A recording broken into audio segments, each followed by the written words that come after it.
Welcome to Find Myself Free, the podcast. I'm Ellie Young, alcohol-free life coach, mom, and athlete. I'm dedicated to helping others change their relationship to alcohol by sharing my journey of transformation. Fascinated by my own capacity for change after decades of gray area drinking, I'm passionate about sharing what I've learned from neuroscience and positive psychology to help you break free from the drinking cycle and unlock your true potential. Hear my personal stories of triumph and struggle as I navigate raising two boys, finding myself after 40, building a business, and doing it all alcohol-free. From women's health and cycle syncing to fasting and biohacking, this podcast is your roadmap to a healthier, purpose-filled life that starts with changing your relationship to alcohol. It's time to embrace change, find balance, and create the life you were meant for. Welcome to Find Myself Free. Hello, and welcome back to Find Myself Free. I'm Ellie Young, your host, and it is week 2 of Dry January. It's January 11th, and this is when things start to get really interesting for people. I'm running a Dry January group, and it's been great so far. You know, we went through the first week of exploring all of the beliefs that keep people stuck in the drinking cycle. And then this week, I'm sharing a lot of content about tuning in. And, so the past week was about waking up and establishing awareness of alcohol and the beliefs you have. And then this week is about tuning in to just how much we've used alcohol to kind of meet our needs. And when I say tuning in, I literally want you to kind of picture like a radio or like, for my era, there was a radio and you would dial in to try and get to the right channel. So we're really like trying to fine tune that dial because we're no longer going to mute the volume on the things in our life that are causing us discomfort, that are causing us dissatisfaction or lack of fulfillment. We're no longer going to mute that. We're actually going to tune into it. And we're going to try and get a clear channel to it so that we can understand what we really need. We're done numbing, and this part can feel really raw. But if you've actually done 11 days without alcohol at this point, your brain and body are getting back to homeostasis, and you're going to start to feel more calm. You're going to start to feel more centered and more balanced. And things do become more clear. It is easier to respond to things in your life in a much more even keeled way because you're no longer on the roller coaster of, the ups and downs of the boosts of alcohol and then the recovery of alcohol. And when we can actually try and treat now these things that are bothering us and treat our real needs with things that are actually healthy for us, with real self-care, it's incredible. Because for so long, we've been allowing alcohol to kind of be the answer to so many of these things. I mean, we're stressed, we drink. We're bored, we drink. We're lonely, we drink. And we don't even realize it because, at the end of the day, it's drinking is simply a comfort seeking behavior. We're trying to change our state of being. We're in a certain state. We don't like it. We think alcohol is going to help us achieve some other state, right? And it's all subconscious.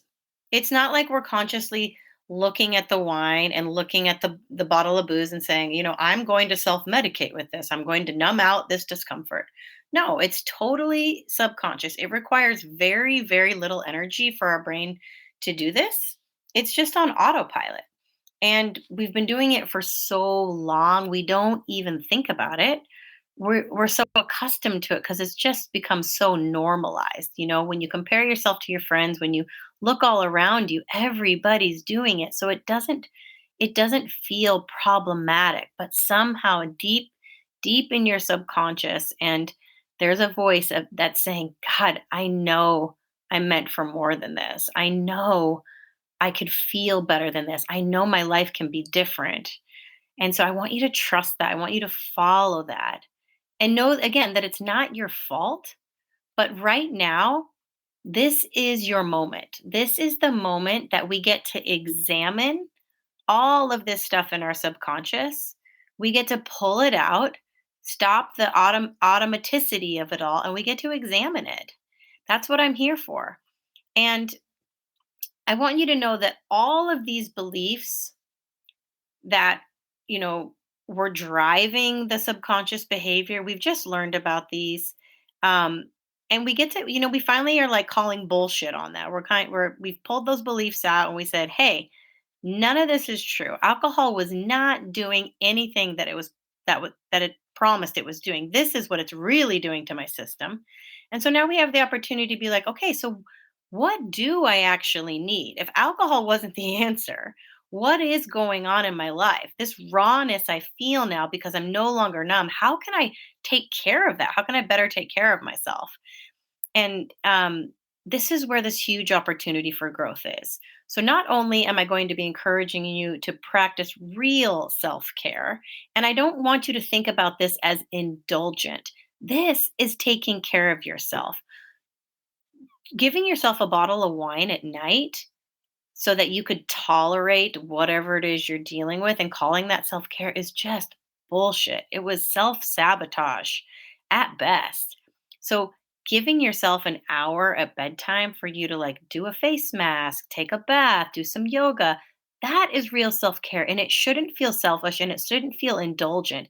This is, I want you to kind of hack your brain and be like, this is me taking care of myself. And this is going to make me show up better in all areas of my life. Okay. So, one strategy to kind of recognize what's going on with us is the acronym HALT. So, you ask yourself, am I hungry? Am I angry? Am I lonely? Am I tired? So, and what can I do to better meet those needs? And this requires being proactive, right? And you can even take a step even further back and say, okay, if these are the things that are causing me discomfort, anxiety, and stress in my life, do I actually have to tolerate those and find healthier ways to cope with these things? Or can I actually just remove the thing altogether?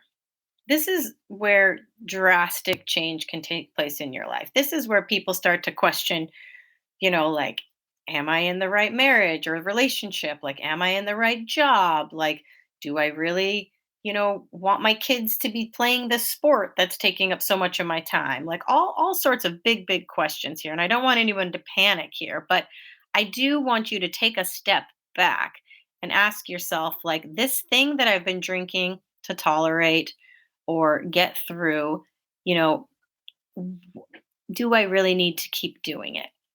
Okay. And, or can you go in a completely different direction? So the seeds of these kind of things are just now being planted now because you've woken up your awareness. You're no longer numbing. You're recognizing the things that are perhaps causing you dissatisfaction in your life. And you're like, all right, it's time. It's time to handle this stuff. And don't get me wrong, I know for moms, like this is a really tough one because yes, you still have to take care of your children. Yes, you still have to put your kids to bed and do tons of tedious, thankless jobs that you can't get away from. You don't get to like be like, "Yep, I'm done with this stuff. Not doing any of that anymore. Y'all figure it out." Um, no, but you do get to start finding solutions. And there are creative answers to these things. There are. But it's a lot easier to find them, to be clear about these types of things when you remove the alcohol. Your ability to problem solve and your ability to listen to what you really need, it's only going to improve because your brain is now healing. Your brain is now more balanced. Your mental health is more stable. Your mood is better because your neurochemistry is no longer on this kind of roller coaster. You're hopefully sleeping better. And that is such a game changer when you start getting actual restorative sleep, when you're not waking up at 3 a.m., when you're not waking up feeling like shit every day. You can get more clarity on what you need to be doing and the steps you need to take to actually start to change your life. Literally, alcohol just sits at the top of this just cascade of not only health benefits, but life benefits. It truly is a life-changing thing to remove alcohol from your life. And everybody focuses on the wrong things. They focus on this small, narrow thing like, what am I going to do for fun? And how am I going to socialize? And this is awkward. And like once you kind of get past the smallness of that and you start and you actually remove alcohol and you feel the balance in your body again in your brain, you start to recognize like, oh wow, it was holding me back in so many ways and my world has just expanded, and all of a sudden it seems so silly that this beverage was controlling so much of your experience in the world. Okay, so when we get let's get back to like, we're listening to our brains and our bodies and we're practicing real self-care now. And a huge part of this, again, is recognizing that there's probably things we're doing that we're asking of ourselves, that we're taking on, that we really don't want to do and don't have to do, right? So, again, I'm not talking about like the thankless mom jobs. I'm talking about just the random stuff that we say yes to, that we martyr ourselves with. Can we problem solve that? Can we learn to say no? And I'm just speaking for myself here, but one key part to kind of stepping away from things that, we recognize that we're kind of plagued with this notion that we're so integral to the success of this thing, this machine, whatever it is, this job where we're like, oh, we can't say no, we can't not do it because it will fall apart. It will fall apart if we're not involved. And that idea, it's a bit narcissistic. And hear me out, okay? Because things will continue if you're not involved. Okay? I know, hard stop. Um, but it just gives other people an opportunity to step in. So in your relationship, clearly I'm speaking on behalf of my own here.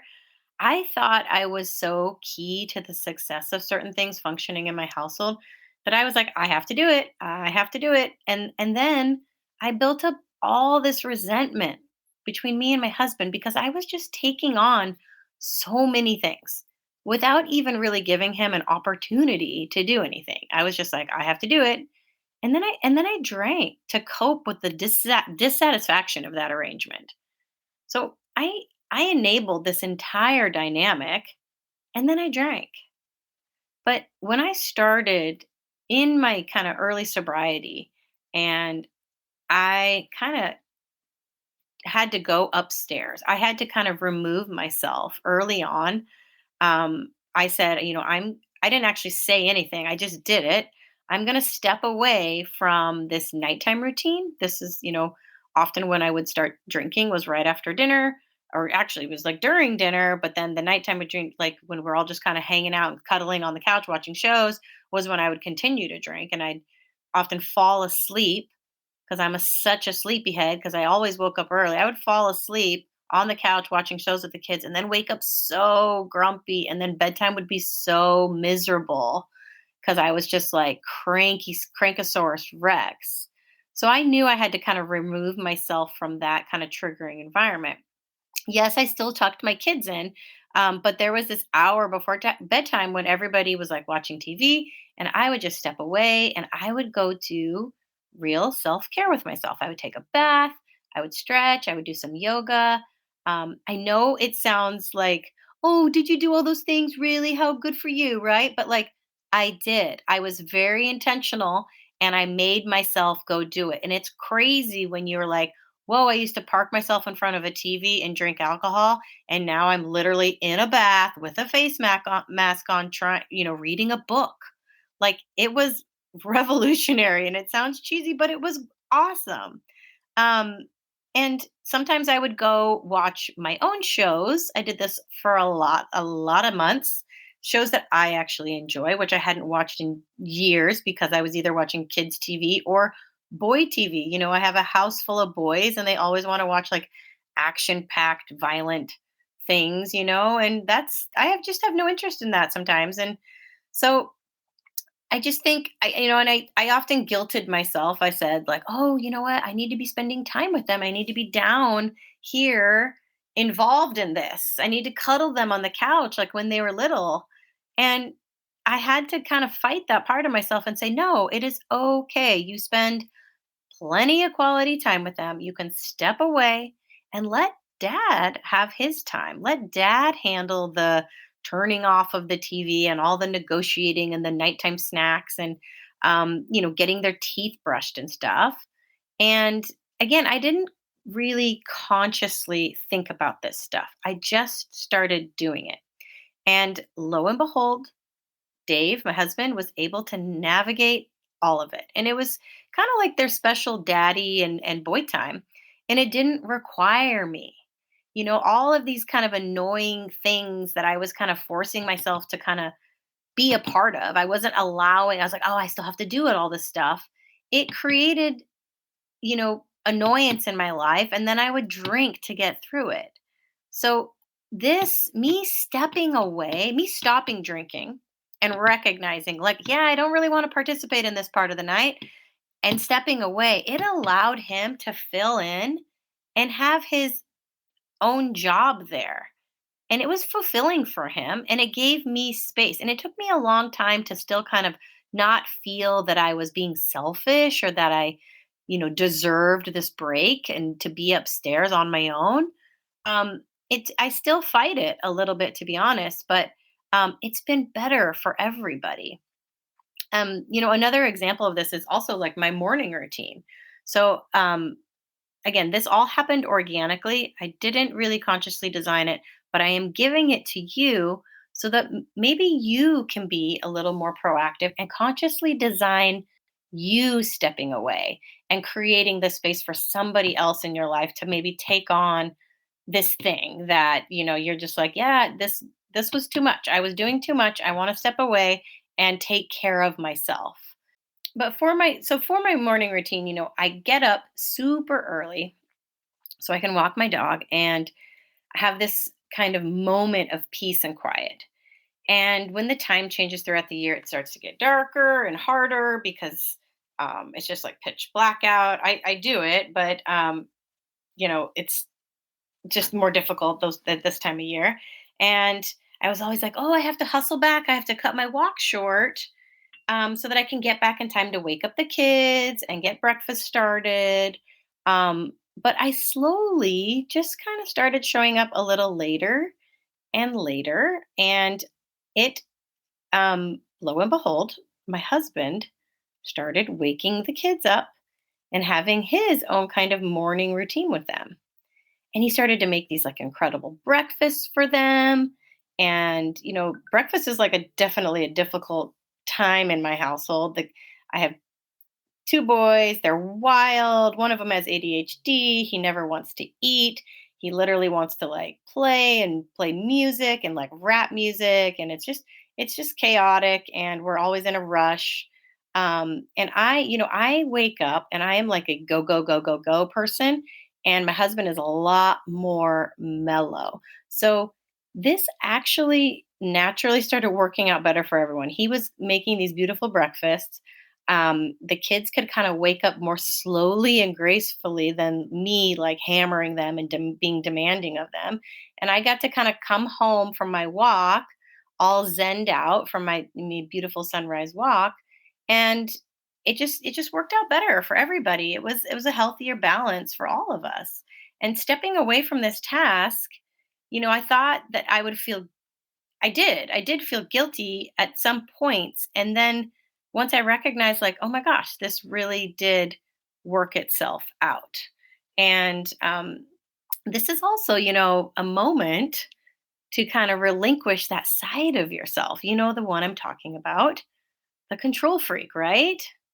This is the one that has to be in charge of everything, that has to have everything done a certain way. This was me, and I think all mothers kind of go through this phase because there's a time the kids are little that the babies they really just need their moms. They need their moms, and there's so many things that only you can do. And I think you kind of get caught in this cycle of then like continuing to do all the things. And then if you allow your husband to try, you're asking for help and or you're needing help and letting them step in, but you're like, no, it's supposed to be done this way. And then, no, this is the way you're doing it wrong, and blah, blah, blah, blah, blah.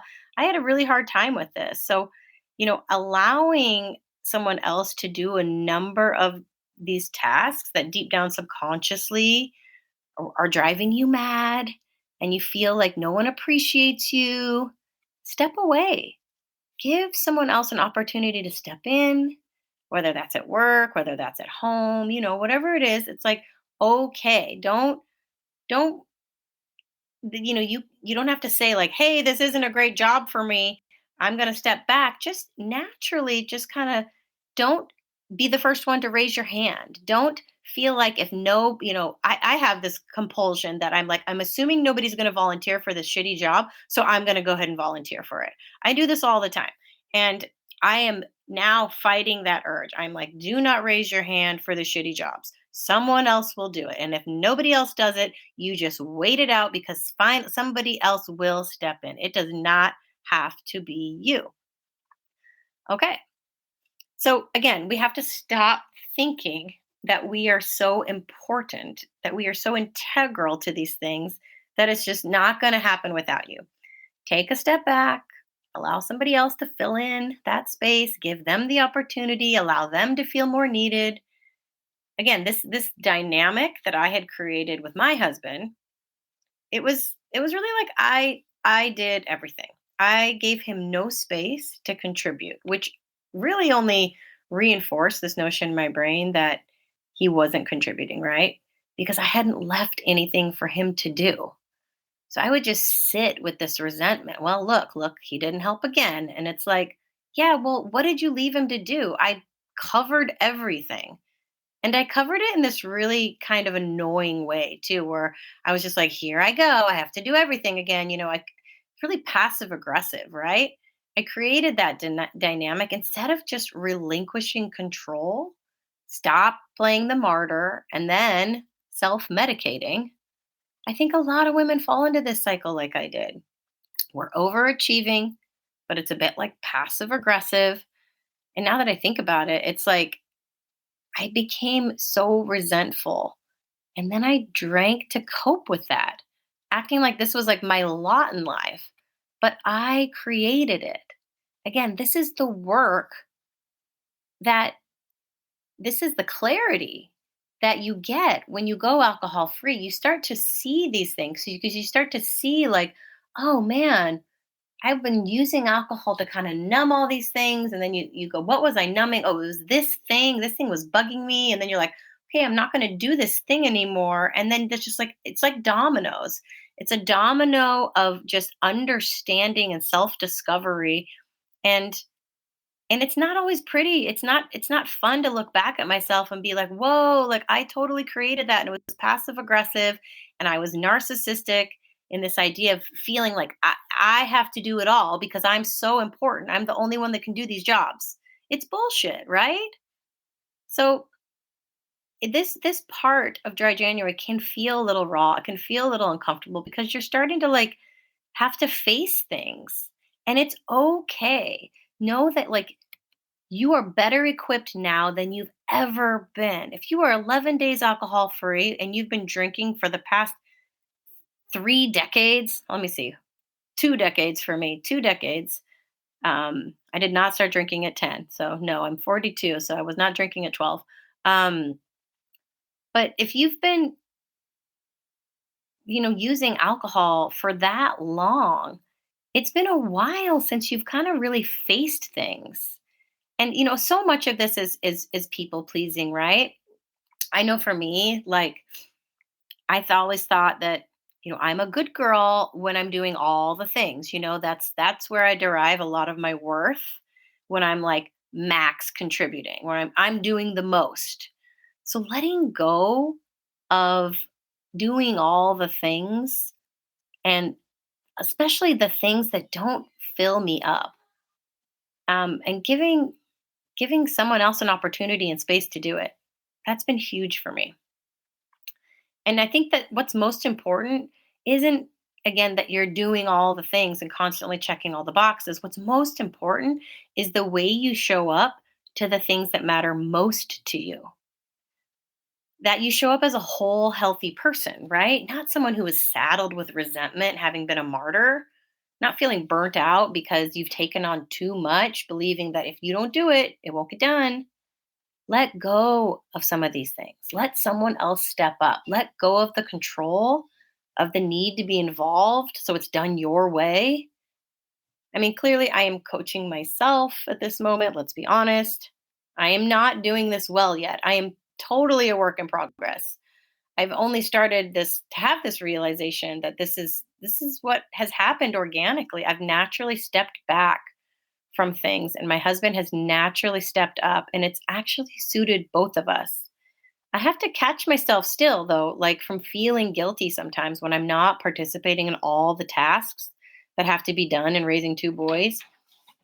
And um don't get me wrong, my son just popped his little head in. Um where was I? I'm still don't get me wrong, I am still an annoyingly productive bitch at times. And as grateful as I am that my husband is doing so much more than he ever used to, I still want him to do more and to do it better. So I still have a long way to go in this department. But the progress that has been made in our relationship because I'm not taking on everything and then tuning out my resentment and dissatisfaction with a couple cocktails at night, it's huge. It's huge. So it starts with cutting the alcohol out. We've become aware of the beliefs that keep us drinking, as if alcohol is the elixir of life. We're pulling this behavior now out of our subconscious and checking it. We're poking holes in it. We are calling bullshit on it. And then we're taking this next step to say, okay, I need something. One of my core needs is not being met. And this gives me the opportunity to really tune in to what it is and to better craft my life to meet that. This is where that incredible growth is like right at your fingertips. And I hope you're having like huge aha moments right now. Like, yes, I have used alcohol to not only mute the noise stemming from the dissatisfaction in my life, but I've also been duped into believing alcohol actually took care of my needs, right? So I got this from Tony Robbins, this next part here. We have six primal needs. And I'm going to go through them personally, and maybe you'll relate to how I used alcohol to try and meet these needs. Although never, consciously, this was all on autopilot in my subconscious. So that's what we're doing here. We're basically shining a light on our subconscious thoughts that are driving our behaviors, and we're working on them. So I love this stuff. So the first need is a need for certainty. I wanted I wanted to feel safe by being in control. I wanted assurance that I could like avoid pain and pursue pleasure. And when I couldn't do those things, I drank. I drank to numb any discomfort in my life, any stress, any anxiety. And again, totally subconscious, but this allowed me to not feel the fear I felt when I wasn't in control. And like so much of motherhood is learning to accept that you don't have control of things, that this little person, you feel what they feel, you experience what they experience, you're just like living, you're so attached to them for so long when they're little. It's impossible to feel safe, to feel secure. You feel so vulnerable when you have kids, and it's just a scary state of being when you're a mother, and you have to get used to it. And honestly, the the drive to be good at motherhood and the discomfort of just always feeling like you're not doing enough and you're not doing the best job ever, it's it's so unsettling, especially if you've been an overachieving type like me, especially if you've had success in work and sports and school, and then all of a sudden you're like, and here's the mom job, and it's really fucking hard, and nobody's there to tell you, hey, good job, you got a raise, hey, good job, you've been promoted. No, you're literally just like day after day, just just on this wild train of trying to raise this little person. Um, so yeah, my need for certainty in my life, I used alcohol. I used alcohol to try and create some type of control in my life and to allow me to avoid the pain and to pursue pleasure. The next need is a need for variety. So, how often do we rely on alcohol to entertain us, right? What were we ever really doing in a bar? When you like zoom out and you watch human drinking behavior, it's like, okay, here are the humans. The people are gathering and they drink. They start drinking the substance and then they just stay in this one place. They don't go anywhere, right? They get progressively drunker, but they just stay in this little room. Like, how strange, right? Um, we are just drugging our brain to think that something is fun. It dulls your senses. You take in less information. It results in fuzzy memories or like blacking out altogether. So it's essentially narrowing your experience. And because you're like complacent because you're drunk, you aren't seeking out new forms of entertainment. So it quite literally limits your life. You're drinking it for variety to break up the Groundhog Day to be like, well, I can't wait to get to the weekend so I can have my drinks and I can go out.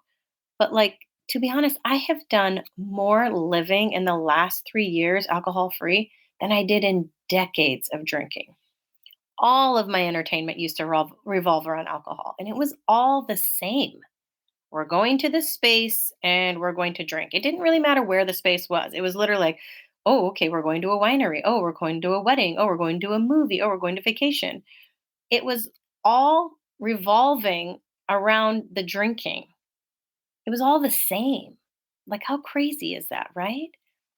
So that's another need that I was trying to meet with alcohol, right? Another need is the need for significance or status. Okay. All right. So, who doesn't go through a phase in their drinking career when wine becomes the thing, right? For me, it was like mid 20s. I was coming out of like the post college, like binge drinking phase or taking shots and stuff. And it became like, oh, like a sophisticated person, buys wine and then like going into the wine aisle and trying to be like, okay, I'm not buying the cheap wine anymore. I'm stepping up. I'm a career girl now. I'm making money. So like what do trying to pretend like you know about it, like you've learned, oh yes, this is what I've learned about wine and all the different types. To be honest, I never really got into wine that much, but I remember, wanting to pretend like I knew enough just so I had this level of culture and sophistication about myself, right? um the wine lifestyle, it just like reeks of status, right? It allows people to feel extremely cultured and sophisticated for simply spending a shit ton of money on a bottle of poison. Let's be honest, it leaves you with a dry mouth, stained teeth, you're dehydrated for days, hungover beyond measure. Wine hangovers are so brutal, but yet we tie it to this idea of elegance and glamour and status, right? Ugh, so that's definitely how alcohol fits into that one, right? All right, the next need is need for love and connection. Alcohol, especially when you're young, it's all about belonging. It's all about being included, being social, and we use it to combat social anxiety, right? It gives us courage when we're like most ripe with our insecurities, when we're in our teenage years. And then we never really learn how to connect without it, right? It's literally also the way people date. Like it's you ask somebody to try and get to know one another, go on the dating scene alcohol free. It very, very, very few people are doing this, right? We use it to kind of give us these goggles that are going to help us like decipher whether or not we want to be with somebody, but then we're often wrong because we just were like, whoa, I was drinking the whole time I was getting to know this person, and do I really know this person, or was it just like we were both intoxicated, right? Or how about when you're lonely? I can't tell you how many clients talk about wine and Netflix. Like it's what they do. They're bored, they're lonely, and they're just like, I'm just going to watch my shows and I'm going to drink to kind of fill this void. And so there's two more needs, and these are spiritual needs.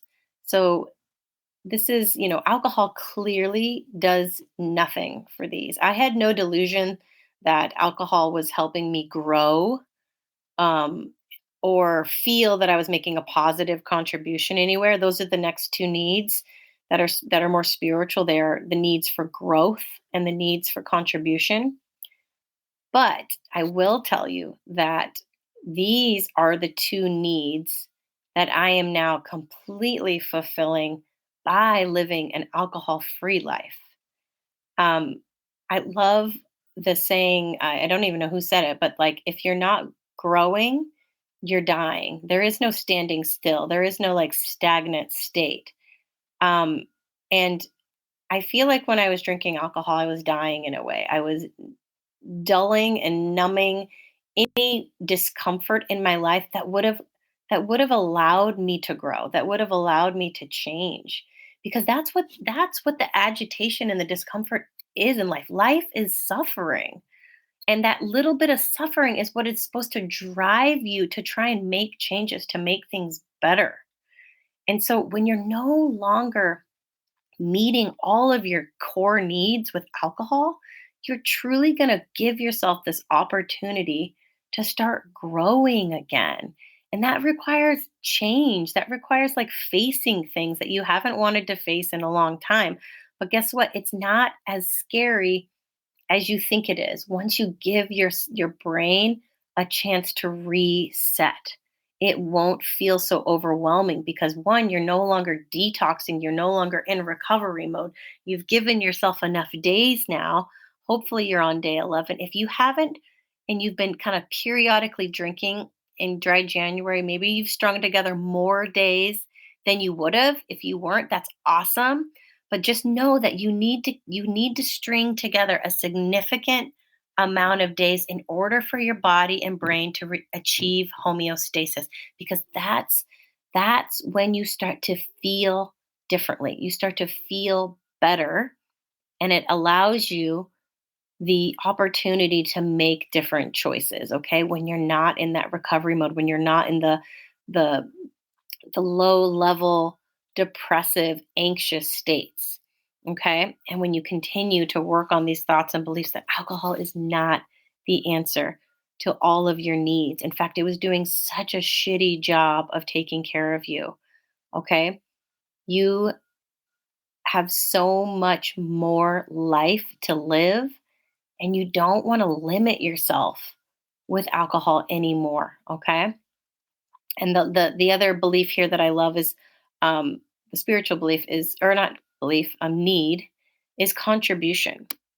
Now I don't even know if I would have like could have considered anything that I was doing for contributing, other than being a mother. I volunteered at school a lot. I volunteered to manage my kids' soccer team, but the contribution I'm making now by being an alcohol-free life coach, by impacting others in a way that I have lived, that I have benefited from, and that I know can quite literally change someone's life. I am I am so fulfilled by that. It gives me so much purpose and so much meaning, because even if nobody ever hires me as a client, right? Like, I mean, a coach, it's like I know there's people out there listening, and they're hearing, and they're relating, and it's just like me. I heard stories when I was going through this, and I was like, yes, that is it. That is how I feel, and that's what I needed to hear in order to make the change that completely leveled up my life in every possible way. Um, it's just been an incredible journey, and I started it with a dry January. So wherever you are in your dry January, keep going, keep surrounding yourself with information to support you. I didn't make it through my first January. I reduced my drinking probably by about 50%, maybe a little more than that, 60%. I stopped drinking during the weekdays and I would drink like on a Thursday or a Friday and a Saturday and still felt like shit every time I did. And it wasn't until that second month in February when I really got the information that led to my transformation. And that's what I'm delivering to you now in this podcast. And I'm delivering it in my free Dry January group. It is closed now. If you didn't get the chance to join that, go to my website, join my community, and get on the wait list. Email, put wait list, and you can join the wait list for my next free sober month, alcohol free month that I will do. And you can also get my free masterclass. It is just like a short little mini series that goes through the 3 beliefs keeping you stuck in the drinking cycle. I have lots of free resources for you guys. This is how I get my meaning and contribution in this world, is to help others break free from their drinking cycle and level up their life. So, thank you as always for being here today. I am with you. You got this, and stay in the work. Stay in it.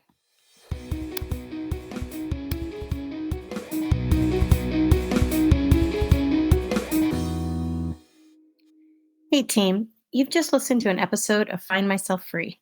And if some part of this left you wanting more, if your curiosity has been piqued and your intuition is telling you, I'm ready for more, I'm ready to look at my relationship to alcohol and find out just how much it's holding me back, then check out my coaching offers at findmyselffree.com.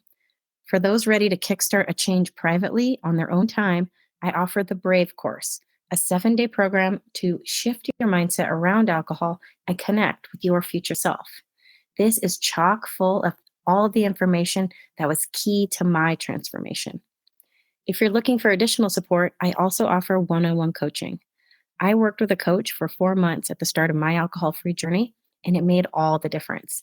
Being able to talk to someone who knew what I was going through and could help me navigate my new world gave me a foundation of support I could build on. And it's a big reason why I'm a coach today. I want to help others find their freedom and level up their health. If this sounds good to you, then connect with me at findmyselffree.com. Listen to that intuition that was telling you you are meant for more. I'm with you. You got this.